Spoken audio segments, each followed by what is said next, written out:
মিনারে আছেন সহকর্মী আতাউর কাউসার এবং রাজধানীর শাহবাগে আছেন রিপোর্টার রাইদুল ইসলাম শুভ। সরাসরি প্রথমে যাচ্ছি কাউসারের কাছে।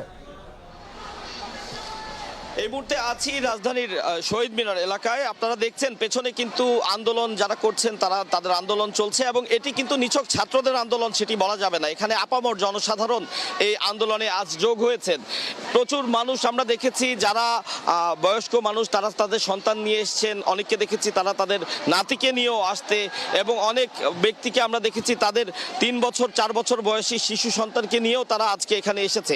এই বৃষ্টি মাথায় নিয়েও তারা আজ এখানে এসেছে। তারা বলছেন যে তারা আসলে যা ঘটেছে তার দৃষ্টান্তমূলক শাস্তি চান, যে সকল হত্যার ঘটনা ঘটেছে সে সকল হত্যার বিচার চান।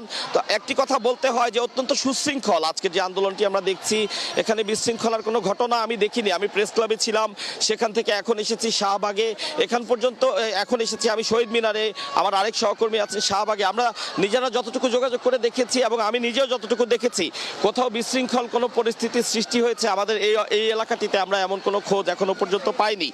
বৃষ্টি পড়ছে, তারপরও দেখছেন যে আসলে সবাই খুব উচ্ছলতার সাথেই তাদের যে আন্দোলন সে আন্দোলন কর্মকাণ্ডটি চালিয়ে যাচ্ছেন। অনেকে মাথায় লাল কাপড় বেঁধেছেন, কেউ কপালে আমাদের দেশের পতাকা বেঁধেছেন, এবং সকলের একই কথা যে এই যা ঘটেছে তার বিচার তারা চান।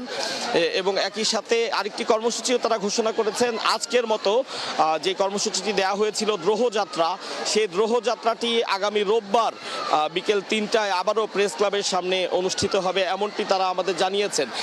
তো আমরা প্রেস ক্লাবে থাকতে যতটুকু দেখেছি, আজকের যেই কর্মসূচিটি ছিল মূলত সেটি ছিল প্রেস ক্লাবে দ্রোহযাত্রা।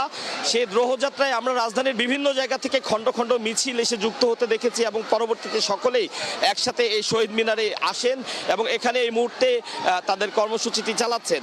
তো আমাদের আরেক সহকর্মী আছেন রাজধানীর শাহবাগে, সেখানে আছেন রাইদুল শুভ। সেখানকার পরিস্থিতি জানতে চলে যেতে চাই তার কাছে।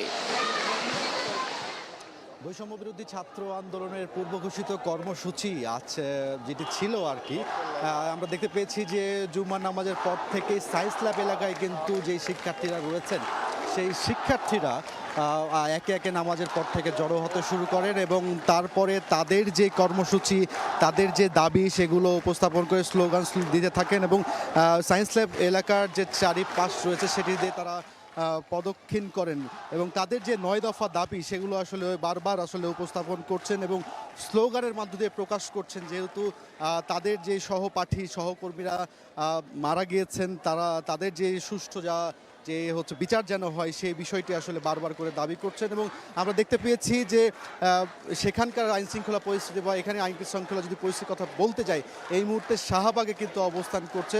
সায়েন্স ল্যাব থেকে অল্প কিছুক্ষণ আগেই কিন্তু এই যে শিক্ষার্থীদের যে মিছিলটি সেটি এই শাহবাগ মোড়ে এসে জমায়েত হয়, এবং এই জমায়েতের পরেই কিন্তু তারা তাদের স্লোগান, তাদের যে দাবিগুলো সেগুলো কিন্তু আসলে তুলে ধরছেন। ছেলে কিন্তু বারবার আসলে দাবি জানাচ্ছেন।